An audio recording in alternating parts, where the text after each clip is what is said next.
नमस्कार साथियों, स्वागत है आपका हमारे YouTube चैनल एक्स्ट्रा क्लासेस पर।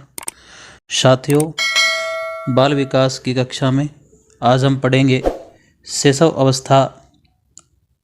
हमने पढ़ी तो शैशव अवस्था में शारीरिक विकास, मानसिक विकास, सामाजिक विकास और संवेगात्मक विकास किस प्रकार से होता है।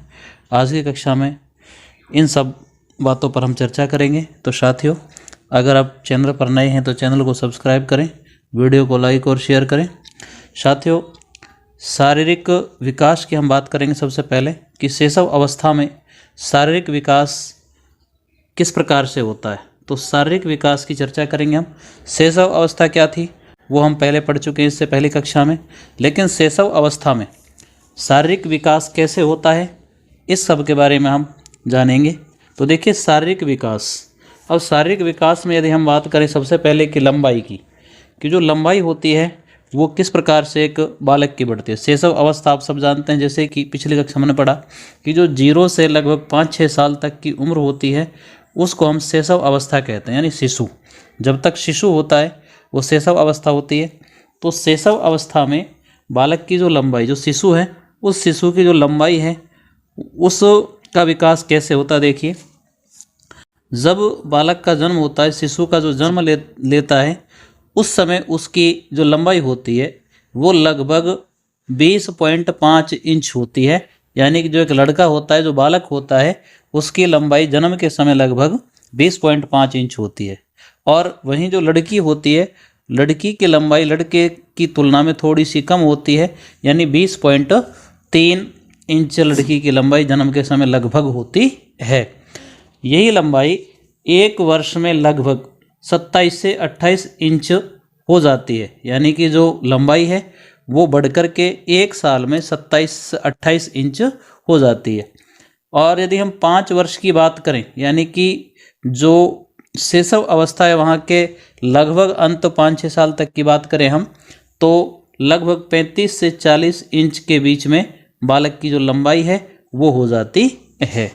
तो इस प्रकार से शैशव अवस्था में शारीरिक विकास के अंतर्गत लंबाई का जो विकास है वो होता है। यानी कि जन्म के समय बालक की लंबाई लगभग 20.5 इंच होती है और बालिका की जो लंबाई होती है वो लगभग 20.3 इंच होती है। एक वर्ष में जो लंबाई है वो बढ़ कर के 27 से 28 इंच हो जाती है। वहीं लगभग 5-6 साल यानी 5 वर्ष में जो लंबाई है वो बढ़कर 35 से 40 इंच तक हो जाती है। अब एक बात आपको विशेष यहाँ पर ध्यान ये रखनी है कि जो तीसरा चौथा साल होता है उस साल में बालकों की अपेक्षा यानी लड़कों की अपेक्षा लड़कियों की जो लंबाई वो ज़्यादा बढ़ती है। हम बात कर रहे हैं तीसरे चौथे साल में। तीसरे चौथे साल में जो लड़कियां होती हैं, जो बालिकाएं होती हैं, उनकी जो लंबाई है वो लड़कों की अपेक्षा, लड़कों की तुलना में ज़्यादा बढ़ती है। लेकिन उसके 3-4 साल के बाद जो लड़कियों की लंबाई होती है वो धीरे धीरे कम हो जाती है बढ़ना, और लड़कों की जो लंबाई है वो ज़्यादा बढ़ना शुरू हो जाती है। तो इस प्रकार से 5 साल के अंत तक 35 से 40 इंच तक की लंबाई हो जाती है। साथियों, अब हम बात करते हैं भार की, यानी वजन की। शैशव अवस्था में वजन, भार का विकास किस प्रकार से होता है। देखिए, जो बालक होता है जब उसका जन्म होता है तो उस बालक का जो वज़न है, यानी कि जन्म के समय यदि हम वज़न की बात करें तो वो लगभग 7.15, यानी कि जो वज़न है वो लगभग 7.15 पाउंड के लगभग वज़न बालक का होता है। यानी कि जो बालक है उसका जो वज़न की हम बात करें तो वो लगभग जन्म के समय कितना होता है, 7.15 पाउंड होता है। ये तो बालक का वज़न हुआ, यानी कि लड़के का। वहीं जो लड़कियां होती हैं उनका जो वज़न यदि हम बात करें तो लगभग 7.12 या 13 पाउंड, यानी कि लड़कों से थोड़ा सा कम वज़न होता है लड़कियों का जन्म के समय।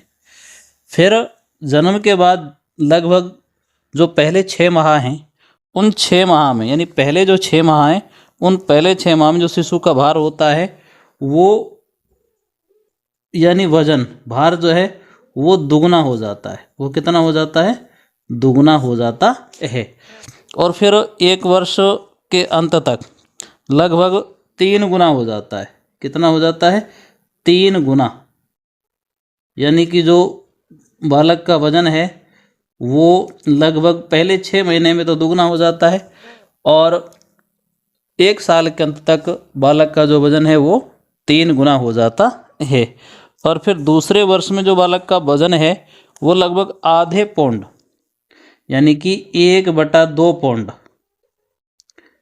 इस हिसाब से प्रति माह बढ़ता है। इस हिसाब से वो प्रति माह उसमें वृद्धि होती है, यानी कि वजन जो है वो बढ़ता जाता है।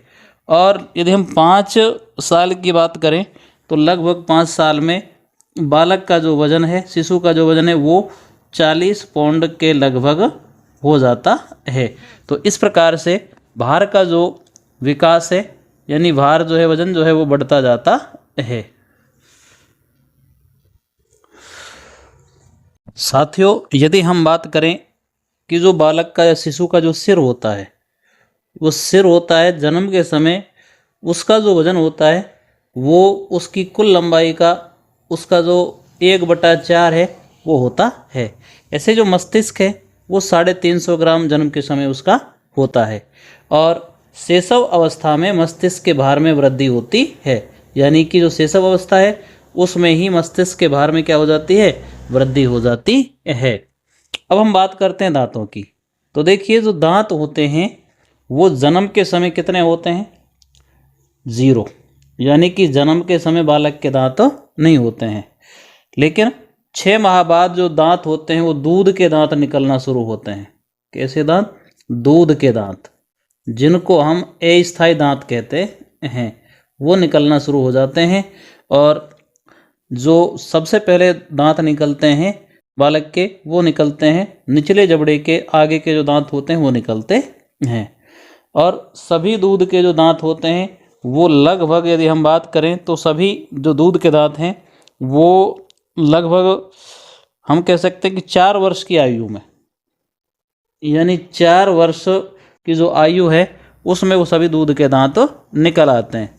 और दूध के जो दांत होते हैं वो आपको पता होना चाहिए कि 20 होते हैं। कितने होते हैं? 20 होते हैं, यानी अस्थायी जो दांत होते हैं वो 20 होते हैं।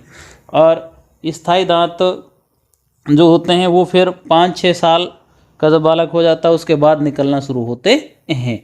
तो इस प्रकार से दांतों का विकास होता है। यदि हम बात करें हड्डियों की, तो देखिए, यदि हड्डियों की बात करें हम, तो बालक की जो हड्डियां होती हैं वो कैसी होती हैं?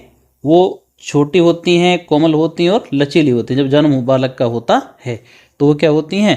वो लचीली होती हैं, कोमल होती हैं और छोटी होती हैं।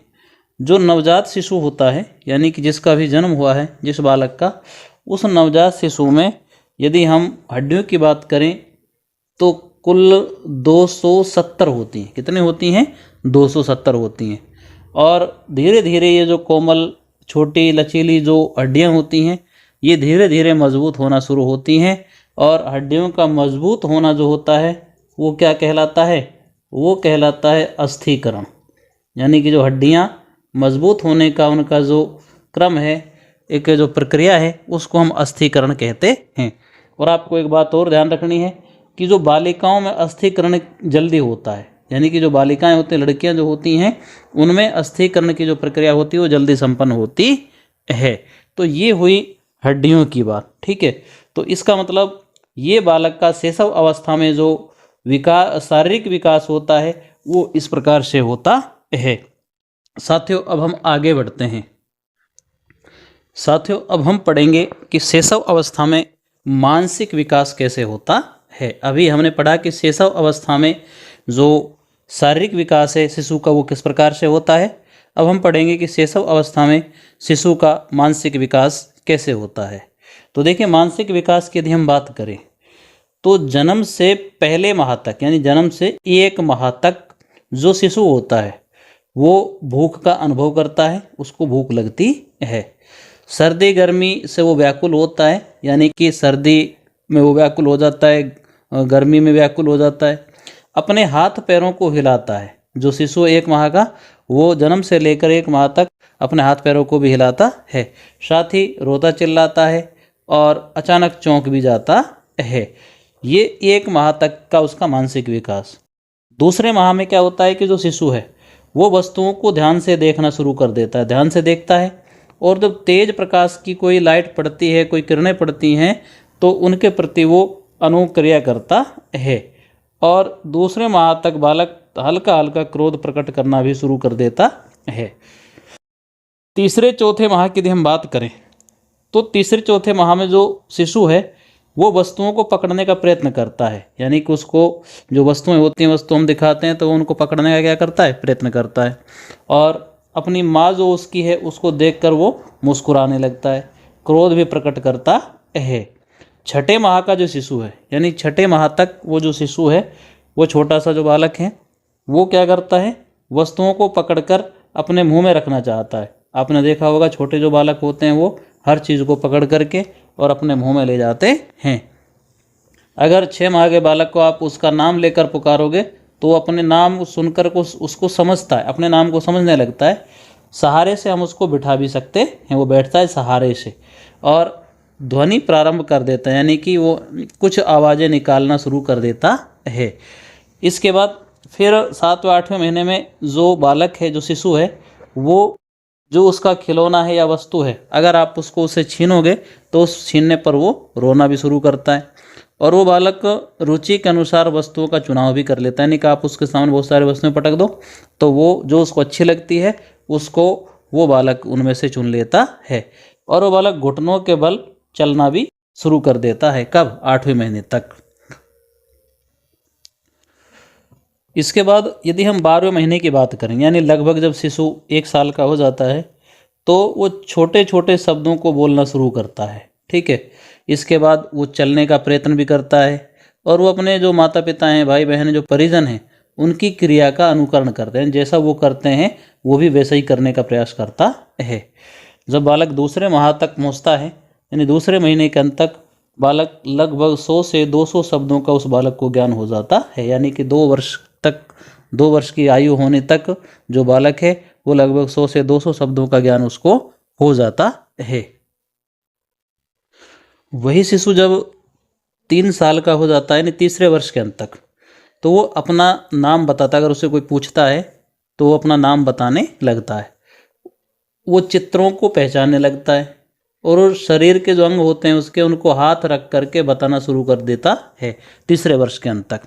चौथे साल में वो बालक जो है वो लगभग 4-5 तक गिनना भी सीख लेता है। छोटी बड़ी आड़ी टेढ़ी रेखाएं जो होती हैं उनमें अंतर करना सीखता है। वस्तुओं को क्रम से भी रखना सीख लेता है और अक्षर लिखना भी वो सीखना शुरू कर देता है, क्योंकि वो जो बालक है चौथे साल के लगभग तक फिर क्या करता है, वो स्कूल जाना शुरू कर देता है, तो अक्षर लिखना भी वो शुरू कर देता है। 5वें वर्ष के अंत तक उस बालक की जो ज्ञानेंद्रियां होती हैं उनका विकास प्रारंभ हो जाता है और वो बड़े वाक्य बोलना भी प्रारंभ कर देता है। तो साथियों, ये था शैशव अवस्था में उस बालक का मानसिक विकास। अब मानसिक विकास इस प्रकार से उस बालक का होता है। अब हम बात करते हैं कि शैशव अवस्था में बालक का जो सामाजिक विकास है वो किस प्रकार से होता है। साथियों, सबसे पहले हम बात करते हैं कि शैशव अवस्था में जो सामाजिक विकास है वो कैसे होता है।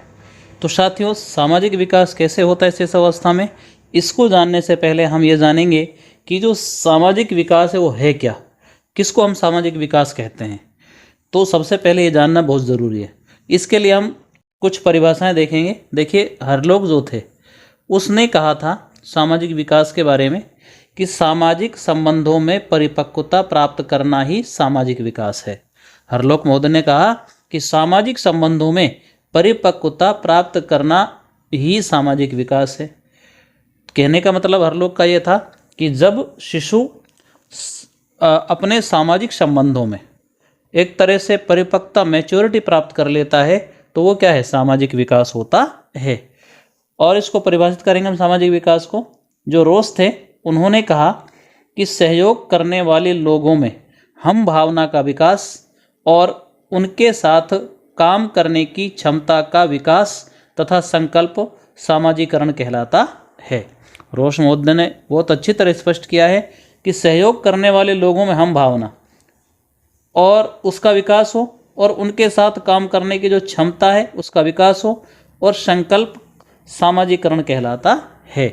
रोस ने स्पष्ट किया कि जब हम एक दूसरे का सहयोग करते हैं, या फिर हम जो सहयोग कर रहे हैं उनसे हम हमदर्दी रखते हैं, उनको अपना मानते हैं, ऐसी भावना का विकास हो जाता है और दूसरों के साथ काम करने की क्षमता का विकास हो जाता है, तो वो क्या कहलाता है? सामाजिकरण कहलाता है।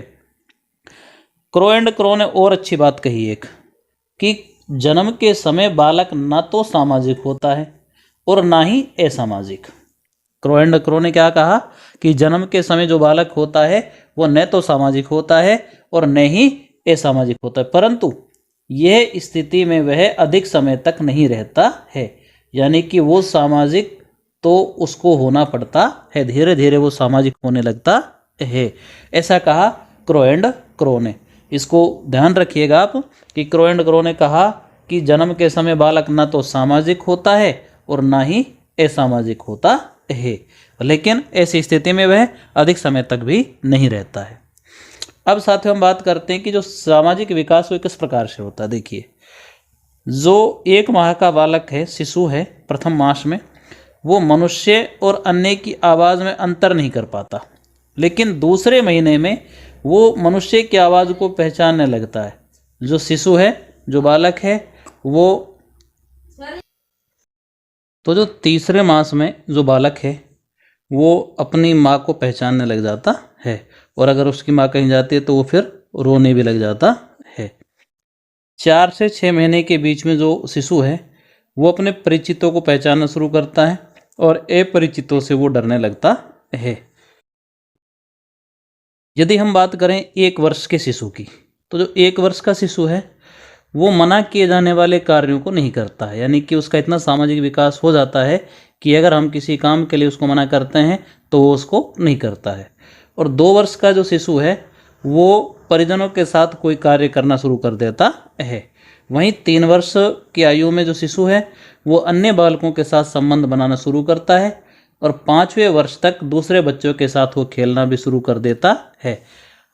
4थे और 5वें वर्ष में जो बालक है, जो शिशु है, विद्यालय में जाने लगता है, एक नई दुनिया में प्रवेश करता है और उसके व्यवहार में वहाँ परिवर्तन होने लगता है। 5 से 6 वर्ष का जो बालक है वो नैतिक भावना का उसमें विकास प्रारंभ हो जाता है। तो इस प्रकार से शिशु का जो सामाजिक विकास है वो होना प्रारंभ हो जाता है। अब हम बात करते हैं आगे, और आगे हम बढ़कर बात करेंगे कि जो शिशु है उसका चारित्रिक विकास किस प्रकार से होता है। साथियों, यदि चारित्रिक विकास की हम बात करें कि शैशव अवस्था में शिशु का जो चारित्रिक विकास है वो कैसे होता है, तो देखिए, चारित्रिक विकास से पहले हमको चरित्र के बारे में जानना जरूरी है कि चरित्र क्या है। तो देखिए, जो चरित्र है वो अच्छी आदतों का पुंज है, यानी एक समूह है अच्छी आदतों का। और चरित्र एक बहुत अच्छा शब्द है, चरित्रवान होना और अच्छी बात है।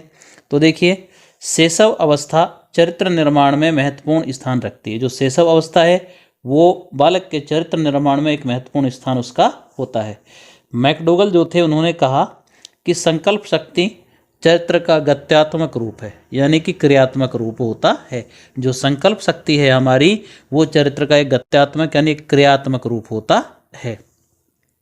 जन्म से 3 माह तक जो बालक हो, जो शिशु होता है, उसको उचित और अनुचित का ज्ञान नहीं होता है, यानी कि जन्म से लेकर 3 माह तक का जो शिशु होता है उसको उचित अनुचित का ज्ञान बिल्कुल नहीं होता है। 1 वर्ष की उम्र में बड़े लोगों की इच्छा अनुसार वो कार्य करना प्रारंभ करता है। 2 वर्ष की जब उसकी उम्र होती है तो अपने अच्छे बुरे कार्यों को वो समझने की कोशिश करता है, और 3 वर्ष की आयु तक जो बालक है लगभग वो अनैतिक व्यवहार ही करता है। 4 वर्ष जब उम्र उसकी होती है तो वो अच्छे और बुरे में अंतर करना शुरू कर देता है, और 5 वर्ष का जब वो शिशु हो जाता है तो अपने माता पिता की इच्छा अनुसार वो कार्य करना प्रारंभ कर देता है। तो इस प्रकार से शिशु का चारित्रिक विकास होता है शैशव अवस्था में। साथियों, अब हम बात करेंगे शैशव अवस्था में संवेगात्मक विकास की। जो शिशु है उसका संवेगात्मक विकास किस प्रकार से होता है। तो संवेगात्मक विकास के बारे में, संवेगों के बारे में गेट्स ने लिखा है कि प्रारंभ में संवेगात्मक प्रतिक्रियाएं एक सामान्य उत्तेजना मात्र होती हैं। इसको आप विशेष ध्यान रखें, क्योंकि बालक में जन्म के समय कोई संवेग नहीं होता है, केवल उसमें उत्तेजना होती है। तो गेट्स ने कहा कि प्रारंभ में संवेगात्मक प्रतिक्रियाएं एक सामान्य उत्तेजना मात्र होती हैं। और वाटसन जो व्यवहारवादी थे वो कहते हैं कि नवजात शिशु में 3 मूल संवेग होते हैं। जो शिशु जन्म लेता है उसमें जन्म के समय 3 संवेग मूल होते हैं, भय, क्रोध और स्नेह, ये 3 होते हैं। वुडवर्थ ने कहा कि संवेग व्यक्ति की उत्तेजित दशा है। संवेग क्या है? व्यक्ति की उत्तेजित, एक्साइटमेंट, उस दशा को हम क्या कहते हैं? संवेग कहते हैं। वुडवर्थ ने ऐसा कहा। लेकिन आपको ध्यान रखना है कि सामान्यकरण करने पर हम ये जान पाते हैं कि जो शिशु है उसमें जन्म के समय केवल उत्तेजना होती है और धीरे धीरे संवेगों का विकास होता है।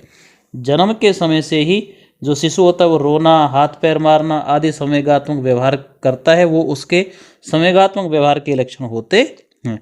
और शिशु के जो संवेगात्मक व्यवहार है उसमें स्थिरता होती है। प्रारंभ में संवेगात्मक व्यवहार में अस्पष्टता होती है और धीरे धीरे वो स्पष्टता की ओर अग्रसर हो जाती है। यानी कि जो प्रारंभ में जब बालक जन्म लेता है उस समय जो संवेगात्मक व्यवहार उसका होता है वो अस्पष्ट होता है, उन संवेगों में अस्पष्टता होती है। लेकिन धीरे धीरे वो अस्पष्टता जो होती है वो स्पष्टता की ओर अग्रसर हो जाती है। जब बालक 3 वर्ष का होता है तो 3 वर्ष की आयु में वो अपने साथियों से प्रेम करना, अंधेरे से डरना, पशुओं से डरना, इस प्रकार वो सीख जाता है। यानी कितना उसका संवेगात्मक विकास हो जाता है। और 5 वर्ष की आयु तक जो बालक है वो अपने भय पर नियंत्रण नहीं रख पाता। यानी 5 वर्ष की उम्र तक भी बालक जो होता है वो भय पर नियंत्रण नहीं रख पाता है। शैशव अवस्था में प्रेम की भावना जो होती है वो काम भावना पर आधारित होती है। यानी जो शिशु है वो जो उसमें प्रेम की भावना होती है वो किस पर आधारित होती है? काम की प्रवृत्ति पर आधारित होती है। और बहुत वेरी वेरी इम्पोर्टेंट, इसको आप वेरी मोस्ट, ये जो 2 लाइनें इसको वेरी मोस्ट माने आप। देखिए, भावना ग्रंथियों का विकास जब बालक की उम्र 4-5 वर्ष की होती है तो उसमें भावना ग्रंथियों का विकास हो जाता है। भावना ग्रंथियाँ क्या होती हैं ये समझिए। देखिए, भावना ग्रंथियाँ 2 होती हैं। एक होता है पितृ विरोधी भावना ग्रंथि और एक होती है मातृ विरोधी भावना ग्रंथि। जो पितृ विरोधी भावना ग्रंथि होती है वो होती है ओडिपस, उसको कहते हैं हम ओडिपस। क्या कहा जाता है उसको? ओडिपस कहा जाता है। और जो मातृ विरोधी भावना ग्रंथि होती है वो होती है इलेक्ट्रा। वो क्या होती है? इलेक्ट्रा। अब आपको ये ध्यान रखना है कि जो ओडिपस ग्रंथि है वो बालक में विकसित होती है। किस में विकसित होती है? बालक में, यानी लड़कों में। और जो इलेक्ट्रा ग्रंथि है वो बालिकाओं में यानी लड़कियों में विकसित होती है। अब ये क्या काम करती हैं? जो ओडिपस ग्रंथि जैसे ही बालक में विकसित होती है तो वो पितृ विरोधी, यानी कि जो लड़का है वो अपने पिता से थोड़ी विरोध की सी भावना रखने लगता है। यानी कि माता से ज़्यादा स्नेह है उसका और पिता के थोड़ा सा वो विरोधी सा दिखाई देने लगता है। तो वो होती है पितृ विरोधी भावना ग्रंथि। इलेक्ट्रा क्या है? वो लड़कियों में विकसित होती है। मातृ विरोधी ग्रंथि, यानी कि लड़कियां जो हैं वो माता से थोड़ा सा विरोध और पिता से प्रेम। अर्थात देखिए, इलेक्ट्रा और ओडिपस दोनों ग्रंथियों को समझिए आप। ओडिपस बालक में विकसित होती है, यानी कि ये जो बालक हैं वो तो 4-5 साल की उम्र में माँ से ज़्यादा प्रेम करेंगे। और जो लड़कियां हैं उनमें जब इलेक्ट्रा ग्रंथि विकसित हो जाती है तो वो पिता से ज़्यादा प्रेम करती हैं। तो इस प्रकार से इन भावना ग्रंथियों का विकास 4 से 5 साल की उम्र में जो शिशु है उसमें हो जाता है। तो साथियों, ये था शैशव अवस्था में संवेगात्मक विकास। बहुत महत्वपूर्ण था साथियों। कक्षा महत्वपूर्ण है, आपको ये कक्षा कई बार देखनी पड़ेगी इस वीडियो को, क्योंकि बाल विकास आपके सब्जेक्ट, आपके सिलेबस के अकॉर्डिंग है और बाल विकास बहुत महत्वपूर्ण है। यहाँ से बहुत प्रश्न पूछे जाते हैं और अक्सर विद्यार्थी गलत करके आते हैं। तो इसको आप बार बार रिपीट करके देखिएगा और इसको कंठस्थ कीजिएगा। तो साथियों, आज की कक्षा में इतना ही। अगले कक्षा में हम बाल्य अवस्था पर चर्चा करेंगे और बाल्यावस्था के बारे में बहुत सारी बातें जानेंगे। साथियों, मिलते हैं अगली कक्षा में। तब तक के लिए जय हिंद, जय भारत।